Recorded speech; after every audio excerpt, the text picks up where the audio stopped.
ka namin papupurihan namin, Panginoon, pagkat Ikaw lamang ang daan, ang katotohanan at ang buhay. Hallelujah! I lay my life down at Your feet, 'cause You're the only one I need. I turn to You and You were always there. Couple times since You are sick, I put You first, that's all I need. I have all I am, I do. One way, Jesus, You're the only one that I can live for. One way, Jesus, You're the only one that I can live for.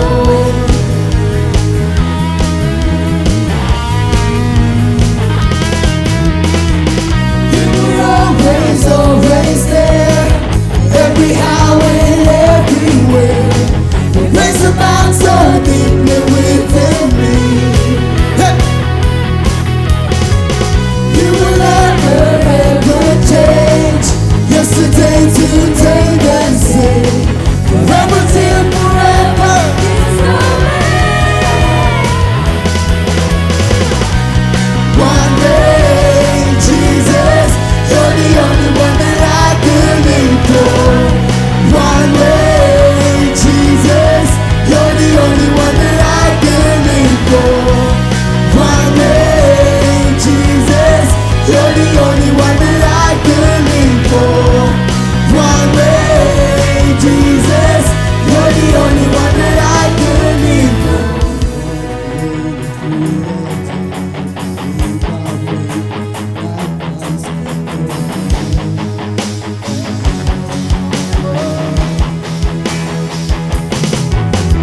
You are the way, the truth, and the life. We live by faith and not by sight. For love, we're living over you.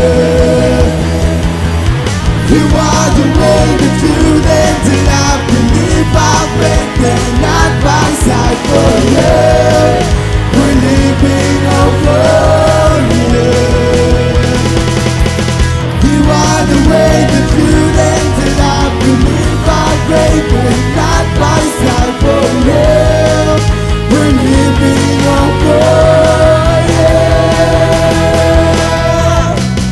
One way, Jesus, You're the only one that I can live for. One way, Jesus, You're the only one that I can live for. One way, Jesus, You're the only one that I can live for. One way, Jesus, You're the only one that I can live for.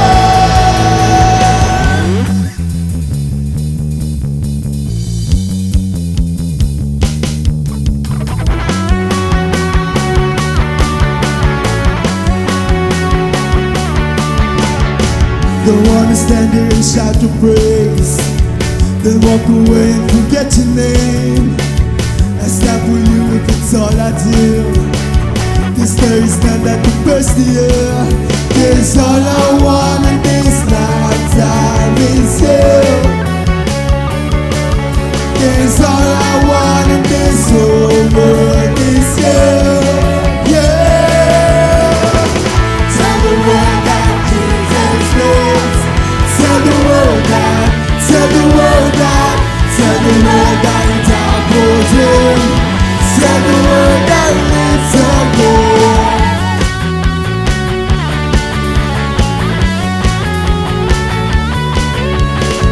No longer I, but Christ in me. This is the truth that sets me free. How will this world be a better place? By Thy mercy, by Thy grace, there's all I want in this lifetime is You. There's all I want in this whole world is You. Yeah, yeah. Tell the world that Jesus lives. Tell the world that, tell the world that, tell the world that He died for them. Tell the world that He lives again. Tell the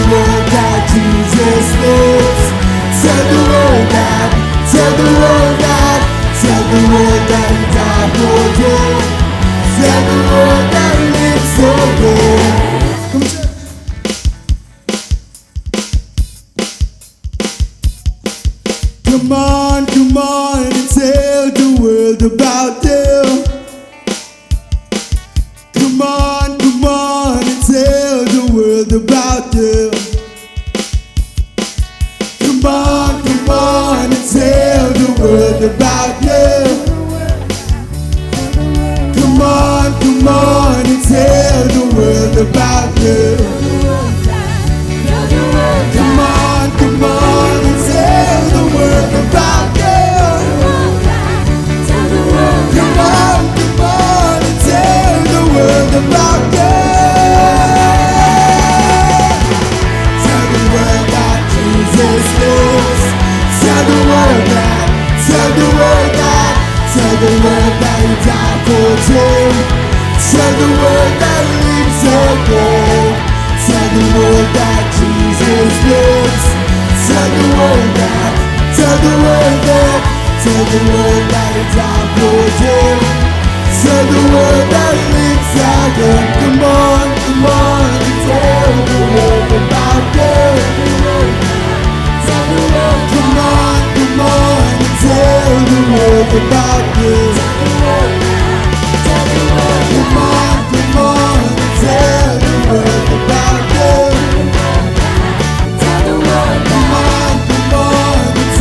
the world about you.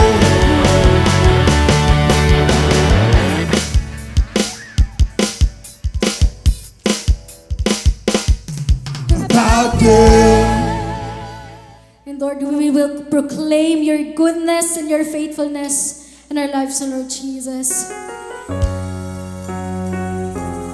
Lord, patuloy, Panginoon, we will gonna share the good news, your gospel and your truth, Lord God. Patuloy, Panginoon, patuloy ka namin aawitan at tatakilain sa lugar na ito. We will worship you, Lord, in spirit and in truth.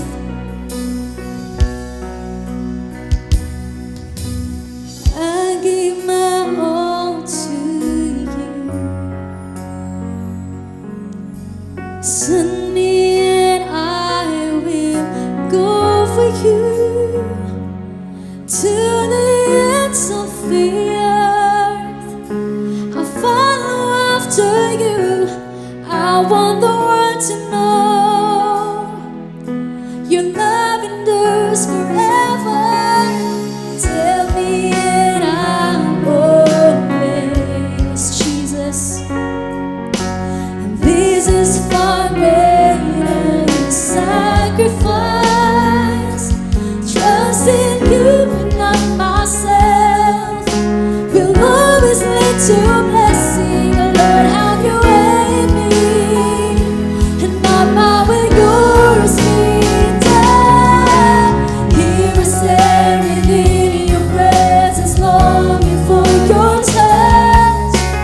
1,000 days cannot compare to one day on earth. Hold me now and never ever let me go, my Jesus, my precious Savior, I'm forever yours.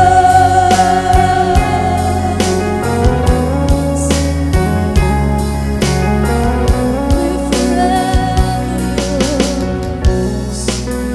We will sing this song to you, Lord Jesus. Hallelujah. This is far greater than sacrifice.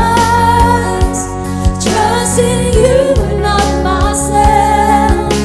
Will always lead to blessing. Lord, have your way in me, and not my will, yours be done.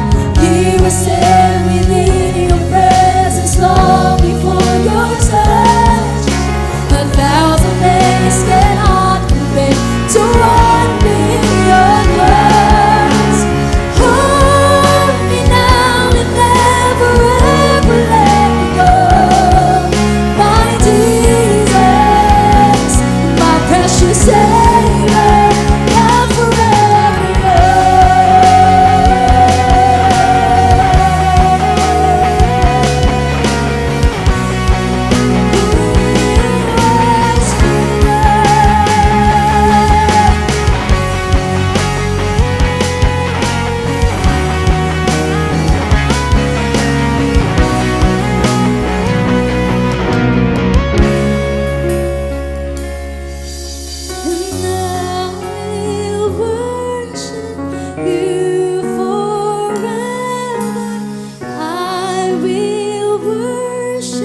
Jesus, I will worship you forever. I will worship. We just want to worship you. And I will worship you forever. I will worship you. Here I stand within your presence, longing for your touch. 1,000 days cannot compare to one in your touch. Hold me now and then forever, let me go. My Jesus, my precious Savior, here I stand within your presence, longing for your touch. 1,000 days cannot compare to one in your touch. Hold me now and then forever, let me go. My Jesus, my precious Savior, and now we worship you. I will worship you.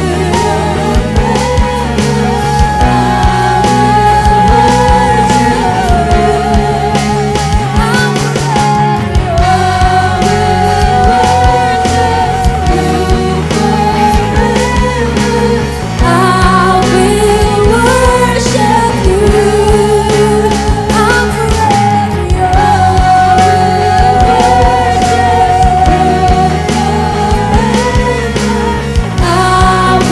will worship you.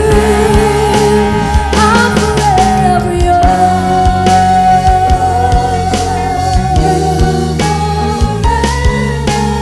I will worship you. I'm forever yours.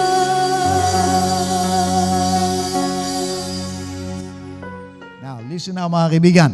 Kanina pa po natin idinideklara, bagamat masama yung panahon, sabi natin, makakarating ang mga kapatiran. And indeed, nakakarating ang ating mga kapatiran. Amen. Hallelujah. Ito po ay magandang pagpapakita ng ating pagpapahalaga sa ating Panginoon. At timing na timing, dito po sa ating topic. If I may, lumabas. Ayun, mga kaibigan. Alam niyo mga kaibigan, hallelujah, tayo po pinagpapasalamat po natin na marami po tayo dito sa ating iglesia. Nasa mga kulang-kulang na 2,000 po yung mga kapatiran na ipinadala ng ating Panginoon. Now, ang katanungan lamang po mga kaibigan, bakit hindi tayo umaabot ng 2,000 every Sunday? About half of that ang dumadalo. Now, nakakalungkot po na isipin mga kaibigan na marami po miyembro lang at hindi pa disipulo. Now, I want you to understand na ang goal ng Lord, gawin pong disipulo ang bawat isa sa atin. And for that, mga kaibigan, hallelujah, let me share this important topic na akin pong pinamagatang, ang hanap ni Kristo, miyembro o disipulo. So let me ask you, ano po sa palagay ninyo mga kaibigan? The bigger question, alin na po kayo dyan sa dalawa na yan? Miyembro pa lang o disipulo na ng ating Panginoong Hesukristo? So pag-usapan po natin, first thing I want us to understand mga kaibigan is this, disipulo at hindi po miyembro lang ang hanap ni Kristo. Bakit po mga kaibigan? Dahil dito po sa aklat ng Mateo 28:19 and 20, ang sabi ng ating Panginoong Hesukristo, kaya tumayo kayo, gawin ninyong alagad or disciple ko ang mga tao sa lahat ng mga bansa. Bautismuhan ninyo sila sa pangalan ng Ama at ng Anak at ng Espiritu Santo. Turuan ninyo silang sumunod sa lahat ng iniutos ko sa inyo. Tandaan ninyo, ako'y laging kasama ninyo hanggang sa katapusan ng panahon. So dito mga kaibigan, makikita po natin yung kaganapan nung dati nating tema. Ano po yun? Bring them in, build them up, and send them out. Now, kaya po inaabot natin yung napakaraming tao. Meron na rin po tayong naabot. Nadala dito sa iglesia, about 2,000 na mga tao. And every Sunday, mga kaibigan, marami pa po ang naidadagdag. But I want you to understand, hindi po basta miyembro lang ang goal ni Lord. Ang nais po niya, maging alagad o disipulo niya ang bawat isa sa atin. Kaya yan po yung Great Commission. Yan po yung mahalagang utos bago umakyat sa kalangitan ang ating Panginoong Hesukristo. And I want you to understand, hindi lamang din po dapat dyan matapos iyan. Mula sa pagiging simpleng miyembro, maging tunay tayong mga disipulo, and then finally, tayo naman din po magamit bilang tagapag-disipulo. Amen po ba mga kaibigan? Ang katanungan po, ano ba ang disipulo, pastor? So, tinignan ko po ang dictionary at ito po ang kanyang kahulugan. A disciple is a person who believes in the ideas and principles of someone famous and tries to live the way that person does or did. Kung titignan natin, wala na pong mas popular pa na tao kaysa sa ating Panginoong Hesukristo. Of course, hindi lamang po siya basta ordinaryong tao, siya po ay Diyos na nagkatawang tao. Marami po siyang mga ginawa, marami po siyang mga itinuro. Ang katanungan lang, alam po ba natin? Ipinapamuhay po ba natin? Ginagaya po ba natin ang ating Panginoong Hesukristo? Bumubuhat din po ba tayo ng ating krus na ating pong pag-uusapan mamaya? Kasi kung si Kristo po ang ating modelo sa ating po mga buhay, kung si Kristo po ang tinutularan natin sa ating po mga buhay, I'm telling you, nagiging tunay din po tayong mga disipulo. Now, for us to better understand this, I want you to understand na meron pong nakikita doon sa isang disipulo ni Kristo. Ano po yung mga bagay na maaaring makita sa kanya? Una, kilala niya si Kristo. Pangalawa, alam at sumusunod sa salita ni Kristo. Which means to say, dapat nagbabasa po siya ng Biblia. Dapat nakikinig po siya ng mga aralan at pagtuturo patungkol sa ating Panginoong Hesukristo, gaya ng inyong ginagawa ngayon. Ano pa po, mga kaibigan? Dapat nagiging katulad po siya ng ating Panginoong Hesukristo. Ano pa? Dapat naglilingkod po siya kay Kristo. Yun po yung pagiging disipulo. Hindi po tayo pare-parehas ng pagkakatawag. Iba't iba po yung mga kaloob na ibinigay sa atin ng Diyos. Pero ayon sa ating pong pagkakatawag at makaloob, dapat lahat tayo naglilingkod. Maaaring hindi po tayo naririto para tumayo, mag-preach, o kaya kumanta, tumugtog, sumayaw. Pero sabihin ko, yung iba po sa inyo, tinawag para manalangin. Kaya yung iba, grabe kung manalangin. Yung iba, tinawag naman po para mag-anyaya nung kanila mga kakilala. Sino po rito may mga nabitbit ng kakilala? Taas ang kamay.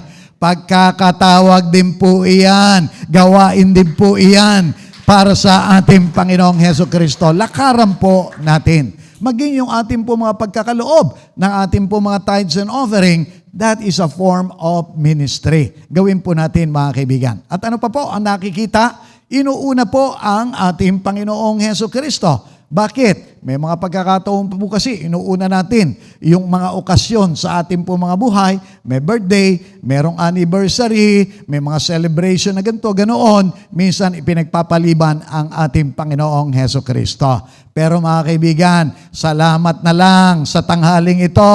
Inuna po ninyo ang ating Panginoong Hesukristo. Pagpalain kayo ng ating Panginoon.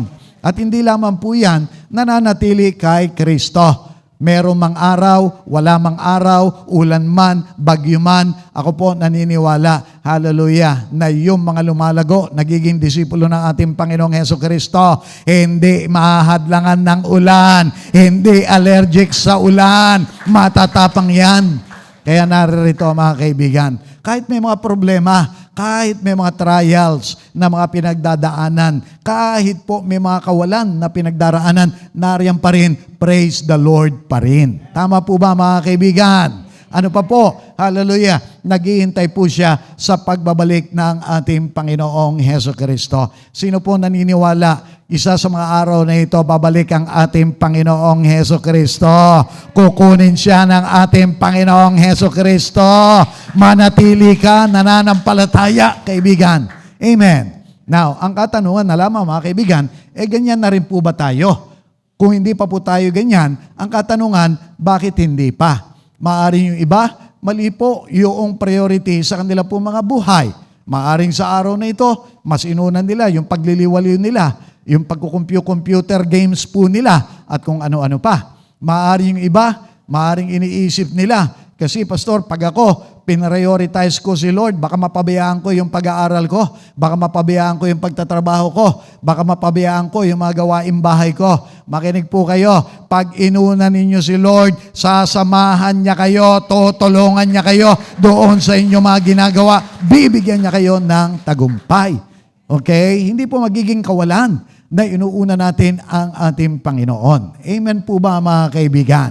So, pagpatuloy po natin, lakaran natin kung tayo po ay tunay na mga disipulo na, pero kung parang miyembro pa lang tayo, huwag din po tayong mapapanghinaan. Let me encourage you and tell you this, huwag mapanghinaan kung hindi pa makita ang pagiging ganap na disipulo ni Kristo sa sarili. Alalahanin po na maging sina Pedro ay mistulang mga miyembro lang ni Kristo bago naging ganap na disipulo at tagapagdisipulo. Magpatuloy lang at makiisa sa mga ginagawa ng Espiritu Santo. Bago naman po nakapag-preach si Pedro, isang preaching, 3,000 tao ang tumanggap sa ating Panginoong Hesukristo.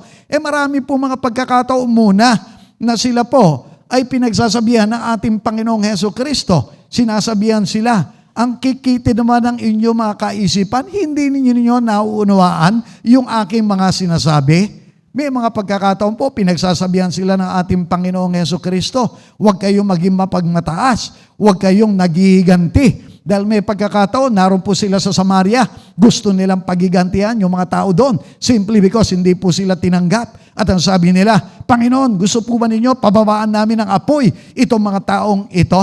At sabi ng ating Panginoon, hindi ninyo nalalaman kung anong espiritu ang sumasa inyo. May mga pagkakataon, inggit, yung mga sariling interes, ang kanilang mga pinaiiral. Ang sabi nung isa, pag naghahari ka na, Panginoon, gusto ko ako nasa kanan mo. So yung isa naman, ang sabi, gusto ko ako nasa kaliwa mo. Yung iba nagagalit, may inggitan. Listen now mga kaibigan, nung bumaba po ang Espiritu Santo sa kanila, nabago sila. I've got good news. Yung Espiritu Santo na bumaba at nagbago sa kanila, nariyan din po sa inyo bilang mga tunay na mananampalataya. Binabago rin kayo.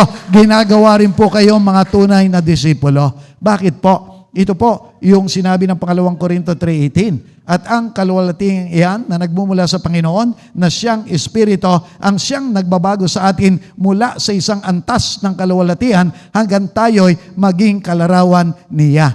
Sino po ang umaasa rito? Isa sa mga araw na ito, darating ang sandali, magiging katulad siya ng ating Panginoong Hesukristo. Taas ang kamay. Makinig po kayo, huwag mong tignan ang iyong sarili lang. Malalaglag ka, mabibigo ka. Tignan mo yung nangako sa iyo. May pangako sa iyo. Magiging kalarawan mo ang ating Panginoong Hesukristo. Paniwalaan mo yung pangako na yan, kaibigan. Hindi pa tapos ang Lord sa buhay mo. Amen po ba? Ang kailangan lang manatili tayo sa Kanya. Listen now mga kaibigan, hallelujah, tapat ang Diyos na tumawag at nangako sa atin. Pangalawa na punto, nais ko pong malaman natin, yung disipulo na ni Kristo, dapat nakakadisipulo rin. Tinawag po tayo hindi lang para maging mga disciples, but also to become disciplers. Bakit po? Balikan natin yung text natin. Ang sabi po riyan, kaya tumayo kayo, gawin ninyong alagad ko ang mga tao sa lahat ng mga bansa. Sino po ang magiging discipler? Sila mismo nakausap ni Kristo. Ito po mga apostol, ito mga pinagsasabihan, ito mga pinagagalitan ni Jesus. Ano po yung sabi sa kanila? Turuan ninyo silang sumunod sa lahat ng iniutos ko sa inyo. Tandaan ninyo, ako'y laging kasama ninyo hanggang sa katapusan ng panahon. Listen now, yung mga dating tagapakinig lang, inaasahan na ni Kristo na magdi-disciple din. Sila na parang walang alam, sila na parang walang mga kakayahan. Eventually, sila rin po yung inatangan ng ating Panginoong Hesukristo. Listen now mga kaibigan, I want you to understand this. Kaya po tayo sinasamahan ng ating Panginoon. Kaya po tayo tinuturuan ng ating Panginoon sa pamagitan ng kanyang mga lingkod, sa pamagitan po ng mga preachings na ito. Hindi lamang po para madagdagan yung ating kaalaman, yung kaalaman na hindi po ginagamit, mababaliwala. Pero yung kaalaman na atin din pong ibinabahagi sa iba, I'm telling you, magiging kapaki-pakinabang. Naalala ko nga po, when I was just starting, mga kaibigan, ang alam ko lang, yung pong naroon sa John chapter 3 verse 3, you must be born again. Yun lang ang tinuturo ko, mga kaibigan. Mali pa nga po yung aking pagkakaturo dahil mali din yung pagkakaunawa ng aming pong pastor during that time, mga kaibigan. Pero makinig po kayo, yung konting kaalaman po natin, tinatama ng Lord eventually, pinalalago ng Lord eventually, pag ginamit natin, kapag itinuturo din po natin doon sa iba. Listen, kaya sumubok po tayo, mga kaibigan. Hallelujah. Let it be our desires, our prayers right now. Lord, gawin mo rin akong discipler. Lord, magpadala ka ng tao na gusto mo turuan ko rin. Listen now, mga kaibigan, magpapadala ang ating Panginoon. Now, I want you to understand this, hindi po limitasyon ang kakulangan ng pinag-aralan para maging discipler. Tulad nila Pedro na walang pinag-aralan, kailangan lamang din natin ay pagkakilala kay Kristo at kapangyarihan ng Espiritu Santo. Marami po ng mga Christians, hindi lang maaari dito sa atin, but sa lahat po ng mga iglesia, nakakapakinig na mensahe, china-challenge ng kanila po mga pastor, but somehow may mga rason kung bakit hindi po nila lakaran. Maaari sinasabi, kulang ako sa pinag-aralan, pastor. Mahina yung aking kaisipan. Hindi ko kaya magturo. Wala akong experience. Bata pa ako. Matanda na ako. Makinig po kayo. Pag gusto, may paraan. Pag ayaw, may dahilan. Pag gusto, kikilos ang Diyos. Bibigyan ka ng kakayahan. Bibigyan ka ng kapangyarihan. Amen po ba, mga kaibigan? Tulad po ng mga naunang apostol. Sila Pedro po, wala rin pinag-aralan. Gaya nga po nung sabi rito, nagtaka ang buong kataas-taasang kapulungan ng mga Hudyo, ang Sanhedrin, sa katapangang ipinakita ni na Pedro at Juan. Lalo na malaman nilang mga karaniwang tao lamang ang mga ito at hindi nakapag-aral. Nabatid nilang dating kasamahan ni Jesus ang mga ito. Ano po itong pagkakataon na ito? Ikinulong po sila, inakusaan sila ng panggugulo, simply because meron po silang pinagaling na lumpo, nakalakad sa kapangyarihan ng pangalan ng ating Panginoong Heso Kristo. Inakusaan sila ng mga Hudyo ng panggugulo doon sa kanilang syudad, ng pagtuturo ng mali.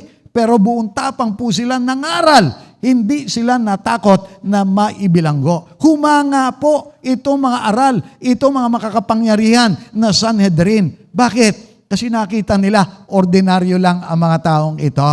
Makinig po kayo. Hallelujah. Hindi natin kailangan ng malalim na pinag-aralan. Salamat kung pinapag-aral tayo ni Lord. Pero kung wala ka man pinag-aralan, hindi nangangahulugang wala kang kakayahan. Kailangan mo lang kilala mo si Kristo. Sumasayo ang kapangyarihan ng Espiritu Santo. Amen po ba, mga kaibigan? Listen now, mga kaibigan. Doon po sa mga pagkakataon na pakiramdam natin, unqualified tayo. I'm telling you, ito po yung pagkakataon na talagang nagqualify tayo. Meron pong sinabi doon sa unang Korinto chapter 1 verse 27, pinili ng Diyos yung mga hangal, yung mga mangmang, yung mga mahihina upang ipahiya yung mga matatalino, yung mga malalakas, yung mga may kapangyarihan. Bakit? Upang walang magmalaki sa harapan ng Diyos. Kung ikaw na parang walang kakayahan na gamit ng Lord, lahat ng kaluwalhatian, ibabalik doon sa ating Panginoong Heso Kristo. Sumubok ka, kaibigan. Sumubok ka. Amen po ba, mga kaibigan? But let me say this as well. Hindi po tayo magiging matatagumpay na discipler maliban na makita rin sa atin ang pagiging tunay naman ng mga disciple rin ni Kristo. Dapat tayo muna ang kinakakitaan ng pagsunod sa ating pong mga itinuturo. Bakit ko po ito binabanggit? Kasi dito, mga kaibigan, Roma 2, beginning verse 21, may paalala po si Pablo, nagtuturo ka sa iba, bakit hindi mo turuan ang iyong sarili? Nangangaral kang masama ang magnakaw, bakit ka nagnanakaw? Sinasabi mong huwag mangangalunya, bakit ka nangangalunya? Nasusukulam ka sa mga Diyos-Diyosan, bakit ninanakawan mo ang mga templo nila? Ipinagmamalaki mong saklaw ka ng kautusan, ngunit nilalapastangan mo naman ang Diyos sa pamamagitan ng paglabag mo sa kautusan. Ayon sa mga nasusulat, ang pangalan ng Diyos ay nilalait ng mga hintil dahil sa inyo. Remember, mga kaibigan, marami po mga tao hindi po makakapagbasa ng Biblia, pero mababasa po nila yung ating mga buhay. tayo na mga humahawak ng Biblia. Tayo po na nagbabasa, nagtuturo pa ng Biblia. Sa pamagitan po nila, malalaman nila yung katotohanan ng salita ng Diyos. But listen now mga kaibigan, kung hindi po nila makita, kung ang kanilang deklarasyon ay parang ganito, born again yan? Alam mo, hindi halata, parang walang ipinagbago. Listen, hallelujah, napakataas po ng standard ng mga tao nakapalibot sa atin sa ating pagiging mga born again. Wala po tayong narinig, Katoliko ka pa man, tapos ganyan ang iyong pag-uugali. Ano ang naririnig natin? Born again ka pa man. Listen now mga kaibigan, malaki po yung expectation ng mga tao sa mga born again. Makinig po kayo. On the other hand, hallelujah, kung naririnig natin, born again yan, kaya pala. Dapat ganun po yung naririnig. Bakit kaya pala? Kaya pala, ang ganda kung magsalita, malumanay, mahinahon siya, wala siyang takot, wala siyang pag-aalala. Praise the Lord pa rin kahit may mga problema. Praise the Lord pa rin kahit may mga umaaway sa kanya, nakangiti pa rin. Amen. Now listen now mga kaibigan, kaya napakalaga. Para po tayo maging discipler, nakikita muna sa atin yung ating pong mga itinuturo. And I'm telling you mga kaibigan, kapag nakita ng mga tao na ating pong inaakay, wow, gusto ko yung magandang pagbabago na nakikita ko diyan sa tao na yan. Gusto ko yung kanyang kapayapaan. Gusto ko yung kanyang kagalakan. Gusto ko yung pananagumpay niya sa buhay. Paano kaya magkakaroon ako ng ganyan? At alam po ninyo, ang dali nang sabihin, brother, sister, sumama ka sa akin. Makilala mo rin si Kristo Jesus. Nagbabago, nagpapala, nagliligtas na mga tao. Amen po ba? Now, let me go on mga kaibigan. Hallelujah. Bagamat mas mataas ang inaasahan at kaparusahan ng Diyos at ng ating kapwa sa mga nagdidisipulo, wag din tayong matakot at tumanggi sa ating pagkakatawag dahil iba rin ang kanyang pag-iingat, habag at gantimpala sa atin na mga nagdidisipulo. Maaari nagkaroon po tayo ng takot, lalo na mga kaibigan, pag nabasa natin ito. Ano po ito? Paalala, warning, dito sa James chapter 3 verse 1. Ano po, yung sabi ni James, not many of you should become teachers, my fellow believers, because you know that we who teach will be judged more strictly. Tayo raw po na mga nagtuturo, mas huhusgahan ng mabigat. Now, nakikita na po natin ito mga kaibigan, hinuhusgahan po talaga, sinisipat, binabantayan yung pamumuhay po ng mga tumatayo dito. Namin mga pastor, namin mga preachers, ng inyo po mga care group leaders, Bible study teachers, binabantayan po yung ating uri ng pamumuhay, mga kaibigan. Pero hindi lamang po yun ang kanilang binabantayan.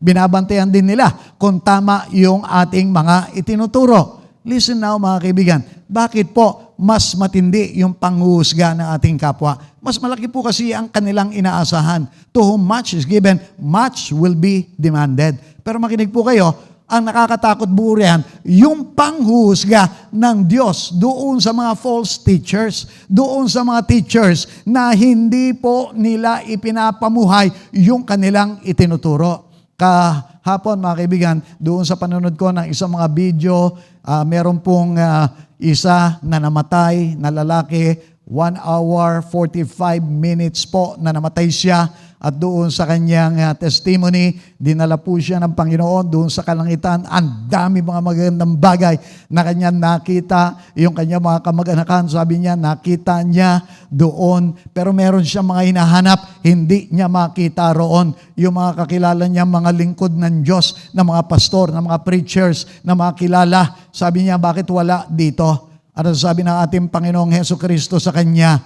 Dahil mali yung kanilang mga puso. Listen now mga kaibigan, nakakalungkot po na isipin na yung impyerno, marami pong mga Christians doon, mga pastors at that, hindi po makakakyat doon sa kalangitan kasi hindi ipinapamuhay yung kanila pong mga itinuturo. Kasi mga kaibigan, mali yung kanilang mga itinuturo. Galit si Lord. Listen now mga kaibigan, paano na lang kung ang ating itinuturo, gaya ng itinuturo ng iba, tao lang si Kristo, dumiretson tayo sa Ama. I'm telling you, marami po mga aksidente, marami po madidisgrasya, malalaglag doon sa apoy ng impyerno. Bakit? Dahil ang sabi mismo ng ating Panginoong Heso Kristo, 1:14:6, I am the way, the truth, and the life. No one comes to the Father except by me. Listen, pag hindi ka dumaan sa ating Panginoong Heso Kristo, hindi mo siya tinanggap bilang iyong Panginoon, tagapagligtas ng buhay mo, hindi ka makakarating doon sa kalangitan. Pero salamat sa Diyos, tama ang ating itinuturo dito. Diyos na nagkatawan tao, Diyos, hallelujah, ang ating Panginoong Heso Kristo. Listen now. Kaya nga po, mga kaibigan, mag-ingat tayo doon sa ating mga pinapakinggan, mga pinapanood. Baka mga bulaang guro, baka mga bulaang preachers, ilalaglag po tayo sa apoy ng impyerno. But I challenge us na mga nagpipreach, mga kaibigan, siguraduhin din po natin, tama yung ating mga itinuturo, mapapahamak yung ating pong mga kapatiran na ipinapamuhay natin, hindi matitisod sa atin yung ating mga kapatiran. Maaring sabihin natin, nakakatakot pala, pastor. Wag na lang ako magturo, wag na lang ako mag-preach. Hindi rin po maari dahil kung pagkakatawag natin yan, tayo naman po ay nagiging neglectful. Pinababayaan natin yung ating pagkakatawag. But let me encourage you, hallelujah, tama, mas matindi yung pag-uusga, pero mas matindi rin po yung pagpapala, yung pag-iingat ni Lord sa atin. Meron din naman pong encouragement sa atin dito sa 1 Timothy 5:17. Ang sabi rito, the elders who direct the affairs of the church well are worthy of double honor. Pakisabi nga po, double honor.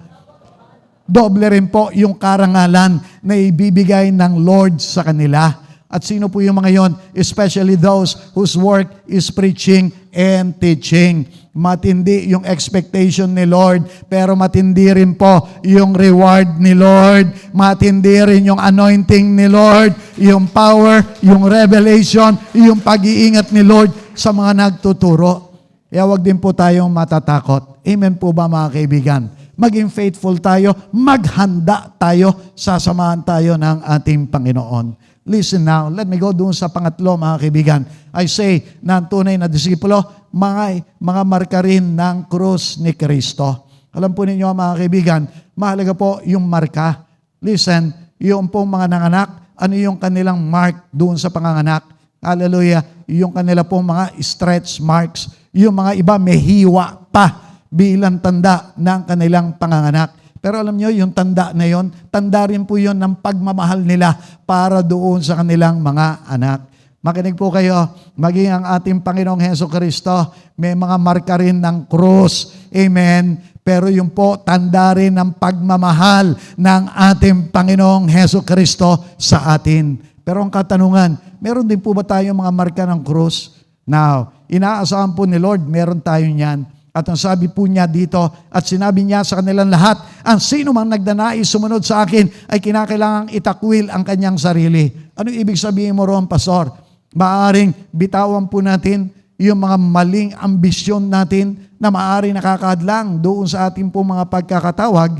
Maaring bitawan po natin yung mga maling prioridad, yung mga maling ginagawa natin. Yung po yung bahagi ng pagtatakwil ng sarili. At ang sabi niya, pasanin araw-araw ang kanyang krus at sumunod sa akin. Saka ka pala makakasunod sa kanya kung meron ka ng binibitawan, kung meron kang binubuhat na krus sa buhay mo rin. Now, ano po yung mga krus na maaari pong tinutukoy dito? Maaring ito na po yung mga pag-uusig na maaring tinatanggap natin.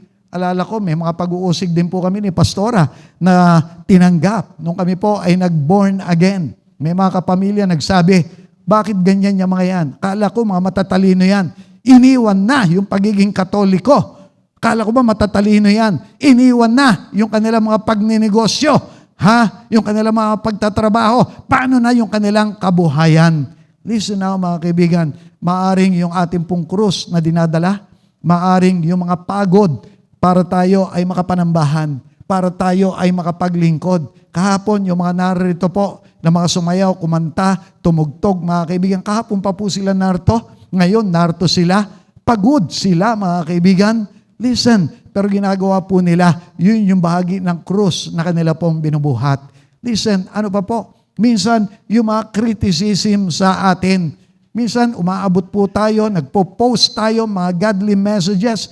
Dati, walang mga critics sa buhay mo. Dati, kung ano-ano, walang kakwenta-kwenta, pinopost mo, walang bumabatikos, marami pa nagla-like. Pero ngayon, pinopost mo na yung mga godly messages. Ang dami na bumabatikos. Akala mo naman kung sinong banal ito. Akala mo naman silang ang maliligtas. Listen now mga kaibigan. Hallelujah. Marka rin po yan ng pagiging disipulo. Listen, minsan po umaabot tayo, nakakadama tayo ng disappointment, panghihina, umaabot ka, minsan nagagastusan ka, minsan pinapautang mo pa, kahit wala nang ang bayad, maakay mo lang, madala mo lang sa iglesia. Pero mga kaibigan, ang dami pang sinasabi laban sa iyo, nakakasakit ng damdamin. Yung mga inaabot mo, pinagpe-pray mo, ayaw mong bitawan, pagbisita mo, aabutan mo, nakaupo doon sa tongitan, nakaupo doon sa bingguhan, nakaupo doon sa inuman, sila pa yung tumatagay, nakakalungkot. Pero salamat na lamang, tinatanganan pa rin tayo ng ating Panginoon, nakakapagpatuloy tayo na mga naglilingkod sa ating pong Panginoong Heso Kristo. Amen po ba? Now, listen now mga kaibigan. Hallelujah. Let me say this. Hallelujah. Kung tayo man po ay dumaraan doon sa mga ganong uri ng krus, ng kalbaryo sa ating po mga buhay, hindi po kasing bibigat yan ng mga kalbaryo na pinagdaanan ng mga nauna na sa atin. Balikan na lang natin, paano po ba sila mga namatay? Hallelujah. Si Pedro, talaga naman, ipinako din sa krus. Si Bartolomeo, ganon din, pinako din sa krus. Si Andres, ganon din, pinako rin. Si Mateo, pinako rin sa krus, mga kaibigan. Si Matias, ganon din, pinako din sa krus. Si Philip, mga kaibigan, ganon din. Literal talaga, pinako sa mga krus. Meron din si Tomas naman, ayun, sinibat, mga kaibigan. Hallelujah. Si Santiago, si James, stone, beaten to death. Si Simon the Silot, ayan, okay, stabbed with a sword. Si James, beheaded, mga kaibigan. Si Jude Tadeos, beaten to death with clubs. At ayun, pinalakol pa hanggang mamatay, mga kaibigan. Si John, ito lang, yung hindi napatay ng ganyan. Na-exiled, itinapon doon sa island in Patmos, natural cause, maaaring katandaan, sakit, yung ikinamatay. At si Pablo, mga kaibigan, pinugutan ng ulo doon sa Roma. Now, ba't ko po ito inilalabas? Kasi minsan, meron na po tayong mga complaints sa pagiging Christians natin. Bakit ba naman kung kailan ako naging Christian, saka ako nakakaranas ng mga kahirapan, saka naman meron mga persecution, saka naman talaga naman para nagiging kalbaryo, tagal naman nagiging krus sa buhay ko, itong aking asawa, itong aking anak. Pabigat, ang bigat-bigat na, Lord.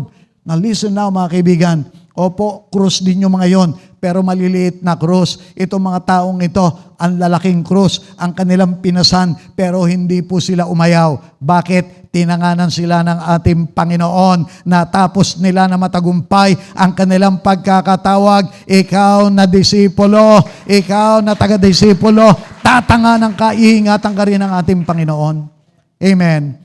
Yet on the other hand, let me remind us, dapat may kamatayan din pong dumating sa atin. Dapat meron ding naipapako sa krus sa ating po mga buhay. Hindi tayo physically, but rather yung ating po mga lumang sarili, yung ating mga makakasalanang pagkatao. Sino po rito nakagawa pa ng kasalanan? Sino po rito alipin pa ng kasalanan? Ibigay mo yan kay Lord. Hayaan mo na ipako ni Lord doon sa kanyang krus, yung luma, makasalanang tao na iyan. At makinig ka, pag nakipag-isa ka sa ating Panginoong Heso Kristo, mababago ka, mawawala yung luma, yung makasalanang pagkatao, lalabas yung bago na, yung katulad ng ating Panginoong Heso Kristo. Amen. Lumapit ka, magtiwala ka sa ating Panginoong Heso Kristo. Dapat mamatay na yung makamundo na pagkatao po natin. Dapat mamatay na yung mahiyain nating pagkatao, lalo na pagdating po sa gawain ng Lord. Minsan, nariyan na, pinapadala na ni Lord, yung tao, nagtatanong na sa iyo, bro, saan ka? Nagsisimba, nahihiya ka pa. Ito, opportunity na, halika, sumama ka sa akin. Pinapaakin na lang ito ni Lord sa iyo, kaibigan. Akayin mo na, dali mo na. Amen. Dapat yung pagiging mahihain, mawala na rin po ito eh. Maging mahihain tayo sa paggawa ng kasalanan, pero maging matapang tayo sa pag-abot para sa ating Panginoong Hesukristo. Amen. Yun po yung dapat mangyari.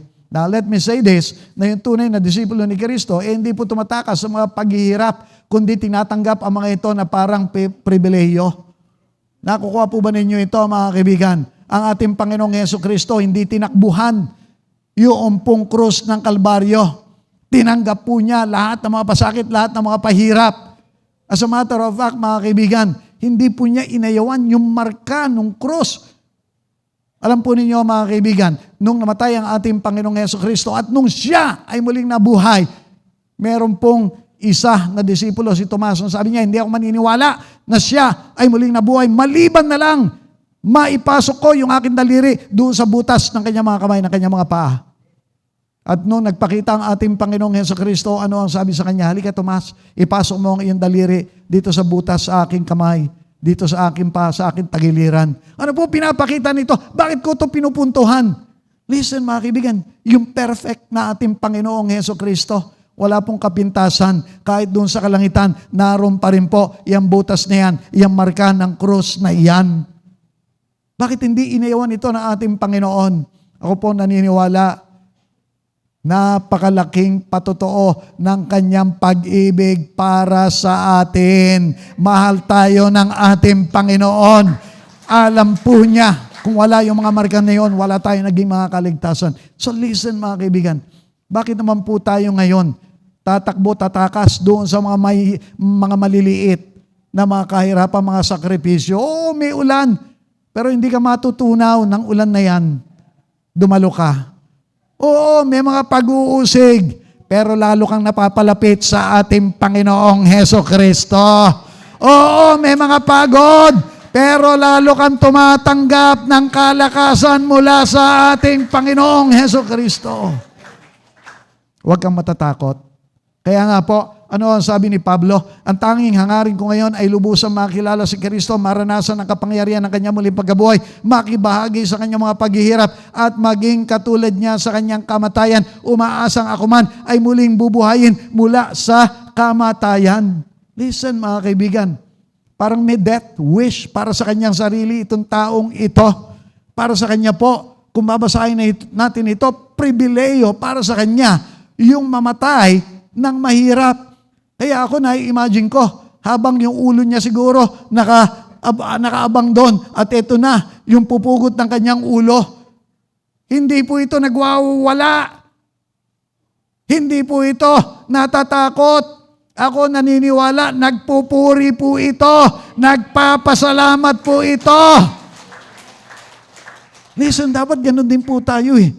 Pag tayo may mga pinagdadaanan dahil sa ating Panginoong Hesukristo, I'm telling you, dapat nagpapasalamat tayo. Lord, salamat dito sa hirap na aking pinagdaraanan na kahit maliit man lamang, natikman ko rin yung mga pahirap sa inyo.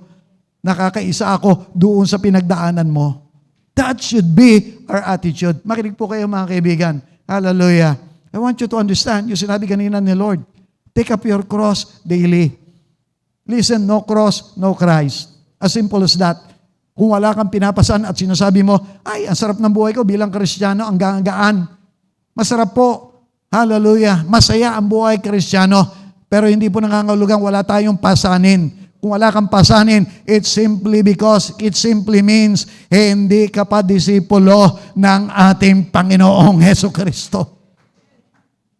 Dahil pag tunay kang disipulo ng ating Panginoong Hesukristo, get ready. May kaaway, nakagalit sa iyo, ayaw sa iyo. Unawain po sa pagiging disipulo, lalo na kung taga-disipulo pa tayo, magiging target tayo ng kaaway, kaya't may mga pag-uusig, kahirapan tayong maaaring maranasan. Bakit ko po nababanggit yan? Itong sabi ni Pedro, maging handa kayo at magbantay, ang diablo, ang kaaway ninyo, parang liyong umuungal, aali-aligid na naghahanap ng malalapa. Labanan ninyo siya, magpakatatag kayo sa inyong pananampalataya sa Diyos, tulad ng alam ninyo, hindi lamang kayo ang nagtitiis ng mga kahirapan, kundi gayon din ang inyong mga kapatid sa buong daigdig. Have you not noticed? Yung mga kapatid natin all over the world, may kanya-kanyang mga krus, may kanya-kanyang mga kahirapan, may kanya-kanyang mga trials na pinagdaraanan.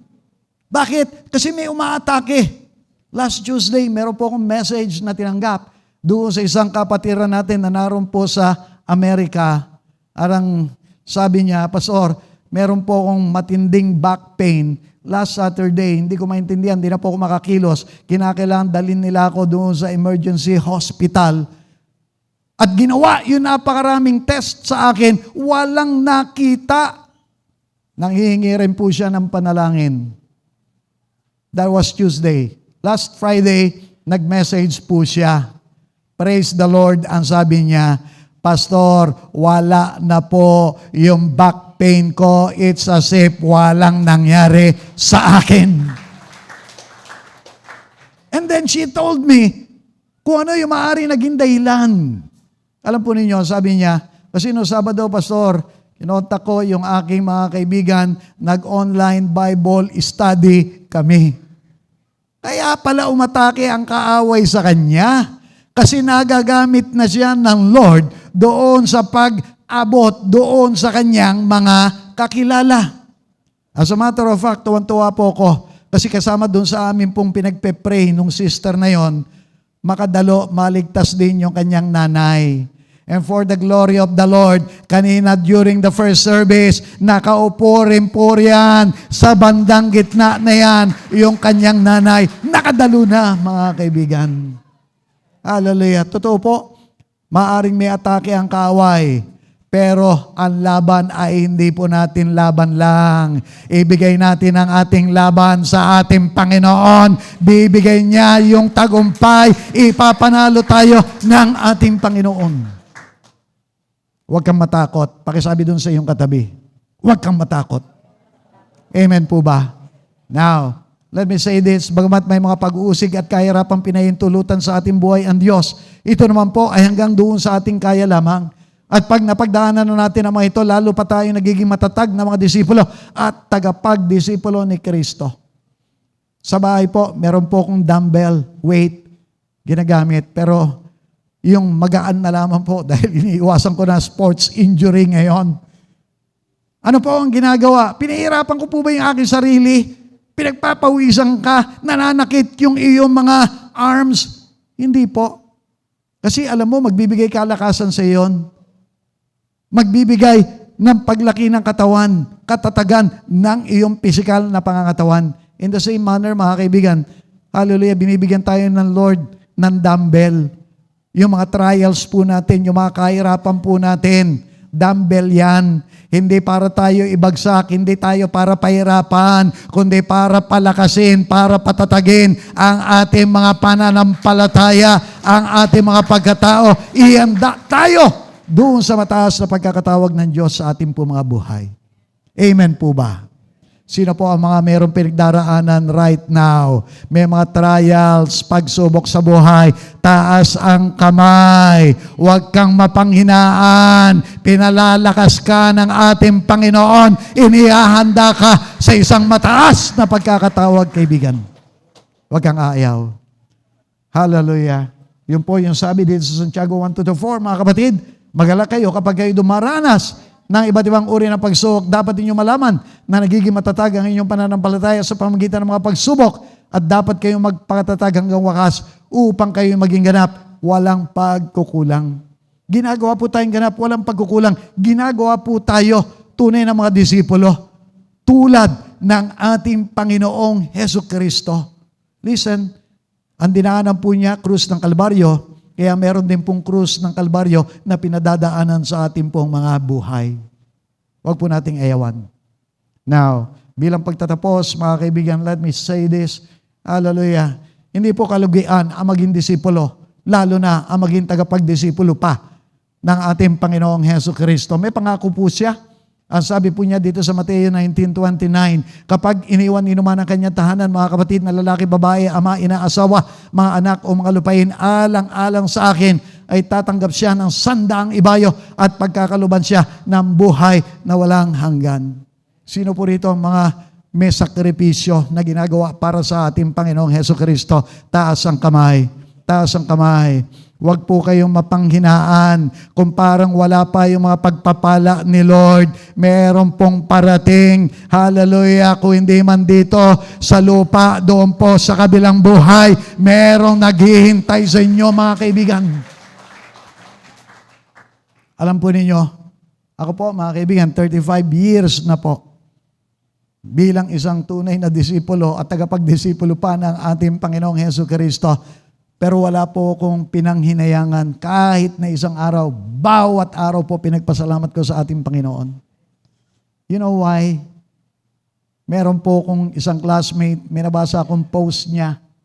Dahil pare-parehas naman po kami, nasa mga mid-60s na po namin kami. Hallelujah. At sabi niya, ito ang hirap pag tumatanda ka na, wala ka nang inaasahan. Kundi yung kalungkutan, kundi yung pag-iisa, kundi yung mga sakit, kundi yung kamatayan. Feeling hopeless po siya. I try to encourage him. But you know what, mga kaibigan? Kahit po parehas kami ng edad, hindi po ganoon yung aking pakiramdam. Everyday gumigising ako masaya. Everyday gumigising ako puno ng pag-asa. Merong magandang bagay gagawin ang Lord sa buhay ko. Bagamat tayo po'y tumatanda na, I'm telling you, I feel bata pa po ako at marami pang magagawa para sa ating Panginoong Hesukristo. I'm excited doon sa magagawin pa ng Panginoon sa aking buhay. Listen now, mga kaibigan, hindi po kalugian ang maging disipulo at tagapagdisipulo ng ating Panginoong Hesukristo. Amen po ba? I hope meron po tayong natutunan ngayong tanghaling ito.